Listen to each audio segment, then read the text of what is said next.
Pakinggan nyo mabuti ha. At kung sino man po ang interesado, pero once and for all, malaman po natin dito kung sino ang sinungaling, kung sino ang makatsina, kung sino ang nagagaling-galingan at nagpapanggap Yan. na expert in international law. Sana po, Senator Lacson, nandun po kayo. This morning, I have received a letter from the Department of Foreign Affairs citing that they cannot attend, including Namria. It is a matter of national security, Mr. President. Sinabotahe po mga lodi sa tingin ko lang. Bakit naman po nagkaroon ng issue sa national security ang pagdinig tungkol sa West Philippine Sea? Gumawa sila ng paraan para po hindi matuloy itong mangyayari sa March 12. Ito na naman po ba ay patakaran para ilihis na naman? Hindi po pag-uusapan dito kung ano-ano mang klaseng teritoryo ang pag-uusapan dito. Alam po ba ito ni Senator Lacson, yung Administrative Order number 29? This is something between the chairman of the Foreign Relations Committee and the gentleman from Tarlac and Pampanga, Mr. President. Hindi po, tinatanong ko po kayo. No, kasi I don't know Administrative Order number 29. O, hindi niya alam. hindi po ninyo alam, sasabihin ko sa inyo. I don't Ulitin need to ko. know, Mr. President. I'm not interested. O, hindi siya interesado.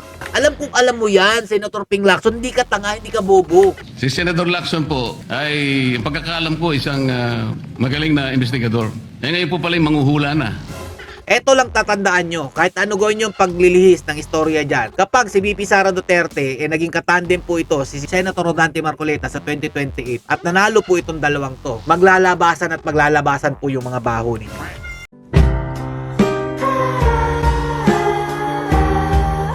Yo, what's up mga lods? It's Miguel Peps TV. Welcome back po sa ating channel. Panoorin po natin kung paano po pinagkaisahan ng mga ulupong sa Senado. Ito po si Senator Marcoleta. Anak ng tinapay naman, no? Akala ko ba gusto nyong malaman ang katotohanan pero hindi nyo naman lang pinapakinggan ang privilege speech ni Senator Marcoleta. Halatang bias na bias po ito si Senator Soto at ito po si Ping Lacson. O eto mga lodi panoorin po ninyo at pakinggan kung ano po yung mga pinagagawa nito ni Lacson. At ito nga po, to the rescue pa po ito si Senator Soto nung naiipit na po ito si Senator Lacson sa mga katanungan ni Senator Marcoleta.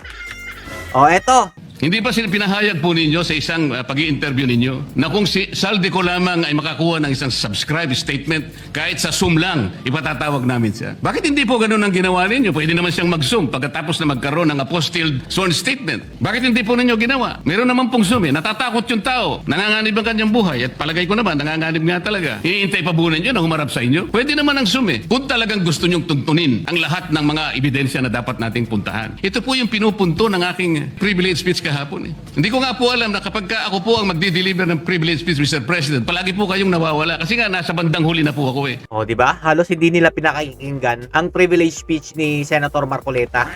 At eto nga po, kung sino po yung talaga maglalahad ng malawakang korupsyon sa ating bansa na si Saldico, bakit hindi po nila pinahihintulutan kahit sa Zoom meeting lang naman po?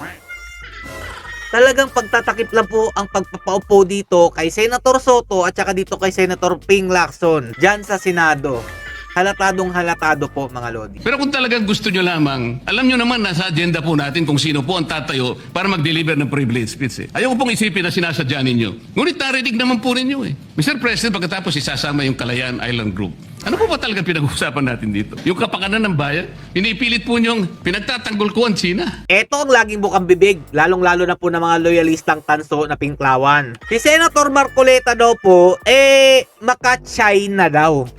Hindi po nila nakukuha yung pinupunto ni Senator Marcoleta. Hindi po siya maka-China. Ang gusto niya lang, yung pinaglalaban sana nating mga Pilipino, tama at naaayon sa batas. Pero hindi, basta maka-China ka, Marcoleta, ganun sila Yung mga taong hindi nag-iisip, basta meron po silang naisip na isang bagay, yun na po yun hanggang sa dulo. Mga sarado po ang utak.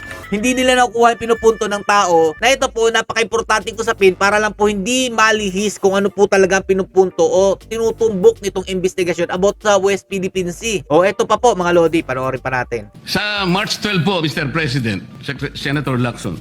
Ito pakinggan nyo. Sana po may panahon kayo. Pakinggan nyo. Sapagkat pinatawag ko sa magitan ng isang resolution at ito po ay alam na ni Senator Erwin. Pinatawag ko po ang NAMRIA, pinatawag ko po ang Philippine Coast Guard, Philippine Navy, ang DFA. Lingon, no? Pinatawag ko rin po si Justice Carpio at saka yung professor sa UP. Lingon siya kay Senator Tulfo, Erwin. Halatang pinagkakaisahan talaga nila si Senator Marcoleta. Narinig naman natin mga idol, di ba? Sabi po ni Senator Marcoleta, kinausap niya na po ito, si Senator Erwin, about dito. Yung mga pinatawag po ng mga ahensya na yun, mga Lodi, parang aprobado na po yun. Tapos pagdating dito, pakinggan nyo mabuti ha. At kung sino man po ang interesado, pero once and for all, malaman po natin dito kung sino ang sinungaling, kung sino ang makatsina, kung sino ang nagagaling-galingan at nagpapanggap Yan. na expert in international law. Sana po, Senator Lacson, nandun po kayo. Nag-expect po si Senator Marcoleta na ito nga po ay matutuloy ngayong March 12 para po malaman kung sino ba talaga ang nagsisinungaling, nagagaling-galingan at pro-China. Pero nagbago ang sitwasyon, mga Lodi. Panoorin nyo. Mr. President, may we hear from the chairman of the Foreign Relations Committee because his name was mentioned. May I just confirm if indeed he will call for a hearing and invite those people mentioned, Mr. President? Yan ha. With due respect. Tinawag po si Erwin Tulfo dito. At mukha pong sinabutahe po nila. Ito po si Senator Marcoleta. Pakinggan nyo po mabuti ang tugon ni Erwin Tulfo dito. Well, as requested, if you would like to respond, Senator. Kunyari, walang alam eh, no? Thank you, Mr. Chair. This morning, I have received a letter from the Department of Foreign Affairs citing that they cannot attend, including NAMRIA, Mr. Chair, and we have already written to the various chiefs of staff of the members of the Committee on Foreign Affairs. They cited, including NAMRIA, that they cannot attend because of the fact that it is a matter of national security, Mr. President. And I also have a copy that will be sent to your office, Mr. President. The reason given by NAMRIA, the Armed Forces of the Philippines, and the Department of Foreign Affairs, Mr. President. Sinabotahe po, mga Lodi, sa tingin ko lang. Dahil nung umpisa, mga Lodi, parang ito pa sinasabi ni Senator Marcoleta, parang nire-remind, March 12 ba? Parang gano'n eh. Panoorin po natin para makita po ninyo kung paano pinagkaisahan sa tingin ko lang. Ito po si Senator Rodante Marcoleta. In other words, Mr. President, the gentleman from Pampanga and Tarlac is confirming something that is not confirmed. Mr. President, that is too much of a statement. Kausap ko pa lamang ang chairman at kaming dalawa po nagkakausap at niremind pa nga ako yung mga nakarang araw na March 12, okay ka na. So, ang sabi ko sa kanya, ito po ang dapat nating maimbitahan. Bakit naman po nagkaroon ng issue sa national security ang pagdinig tungkol sa West Philippine Sea, Mr. President? Kasi nga, gusto nila ilihis ang usapin dito. Dahil magmumukha pong mas makatotohanan, ito po si Senator Rodante Marcoleta kapag pumunta po yung mga inimbitahan niya. At eto, mga Lodi, sa tingin ko lang gumawa sila ng paraan para po hindi matuloy itong mangyayari sa March 12. Kung gusto nyo talagang malaman ang katotohanan, gagawin at gagawin nyo, pwede nyo papuntahin yung mga pinatawag ni Senator Marcoleta dahil sila po ang mas may alam at mas paniniwalaan ng taong bayan kapag yun ang nagsalita. Pero hindi. Blinak agad nila. Ito po yung plano ni Senator Marcoleta. Yari tayo dito. Gawa natin ng paraan to. Parang ganun yung nangyari, mga Lodi. Ito na naman po ba ay patakaran para ilihis na naman? Hindi po pag-uusapan dito kung ano-ano mang klaseng teritoryo ang pag-uusapan dito. Ang pag-uusapan lang natin ay yung masigalot na pinalalaki nila at hindi nila maintindihan na walang kamatayang West Philippine Sea. Nakalagay po kasi sa Administrative Order number 29 dated 2012, Mr. President. 14 na taon nang nakararaan, minanduhan mismo ang NAMRIA at ang DFA na mag-submit ng mapa at mga charts sa opisina ng United Nations General as UN Secretary General at inotify ang lahat ng international organizations katulad ng IHO. Ano po bang ibig sabihin nun, Mr. President? Alam po ba ito ni Senator Lacson, yung Administrative Order number 29? Ang sagot ni Senator Ping Lacson, palihis din.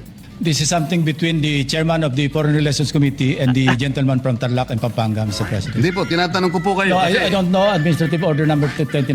Hindi niya alam. hindi po ninyo alam, sasabihin ko sa inyo. I don't Ulitin need to ko. know, Mr. President. I'm not interested. Hindi siya interesado. Kahit sasabihin. Alam kong alam mo yan, Senator Ping Lacson. Hindi ka tanga, hindi ka bobo. Pero ayaw mo lang i-broadcast ni Senator Rodante Marcoleta kung ano talaga yung hinahabol niya at nilalaman nitong gusto niyang talakayin dyan sa Senado. Hindi po kayo interesado sa isang bagay na napaka-importante sa ating bansa? Hanggang ngayon, hindi ma-drawing ang West Philippine Sea. Hindi kayo interesado? Hindi po ko rin interesado sa Nabubulol-bulol pa, hindi daw siya interesado. Hindi naman dapat ikaw nagsasabi yan. Taong bayan dapat na magsabi kung hindi ba sila interesado o interesado sila. Sa dapat sabihin ni Senator Rodante Marcoleta. nasabi ninyo. Maring hindi po kayo sinasabi na interesado Kasi- sa sinasabi ko. No, Ngunit ang sasabihin ko, interesado ang buong Pilipinas. Dapat Agad ito. dito nakasalalay po kung sino nagsasabi ng totoo. Ayan ha. So ayaw po ninyong malaman ang totoo, Ginoong Lacson? Kasi po, Mr. President, ang ipapalabas na naman niya, yung China, may karapatan dyan sa lugar na yan. Ang layo. Kaya ayoko nang pumarinig kasi ilang beses na po natin narinig yan, medyo masakit na sa tenga eh. Alam po Kaya ninyo- sinasabi ko po, ayoko alam na po ninyo, marinig Mr. kung President. nanggagaling sa kanya, Mr. President. Si Senator Lacson po ay, ang pagkakaalam ko, isang magaling na investigador. Eh ngayon po pala yung manghuhula na. Nabara siya dito ni Senator Rodante Marcolete. Investigador, naging manghuhula bigla. Oh, ito mga Lodi, yung iniidolo niyo. Dahil kampi po sa administrasyon ni Marcos Jr. na tinatawag niyo tagapagtanggol ng ating bansa.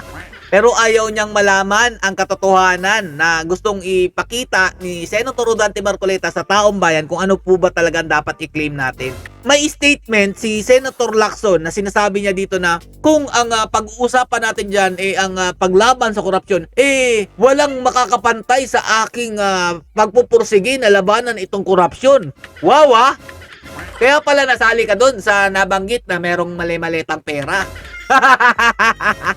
Tas yung 18 Marines pa ang kakasuhan ninyo, ang susyungan nyo talaga. At eto nga, to the rescue po agad si SP Soto. Dahil po, na-corner po ito si Senator Lacson sa mga pinagsasabi niya o pagharang niya dito kay Senator Rodante Marcoleta. O, ito po. Paano po niya nahula? Ang sasabihin ko ay, The debate is going into motives and all of that. So, motu proprio, the presiding officer declares the session suspended. Wala. Wala po tayong makukuha dito sa Senado. Kapag ito po pa rin ang Senate President si Soto, mga Lodi, at ito po si Lacson nakaupo dyan, wala po tayong mapapalang katotohanan dito. Dahil nga po, kung totoo man po yung sinabi ng 18 Marines na hindi umano, silang dalawa po nakatanggap ng mali-malitang pera, si SP Soto at saka ito po si Senator Lacson, magsasabi ba ng totoo yan? Para nyo na rin sinabi na kumuha ka ng bato, ipokpok mo sa sarili mo. Di ba? O, ayan. Para sa mga nagsasabing maka-China si Senator Rodante Marcoleta, mali kayo dyan. Ang gusto niya malaman ng taong bayan kung ano ba talagang totoo sa kiniklaim natin about West Philippine Sea. Para hindi lang tayo magmukhang mangmang at hindi po malihis ang kwento about po dito sa kiniklaim natin na dagat. Eto lang tatandaan nyo, kahit ano gawin yung paglilihis ng istorya dyan. Kapag si VP Sara Duterte, naging katandem po ito si Senator Rodante Marcoleta sa 2028 at nanalo po itong dalawang to, maglalabasan at maglalabasan po yung mga baho ninyo. Kaya stay safe mga Lord, and God bless you all. Duterte pa rin.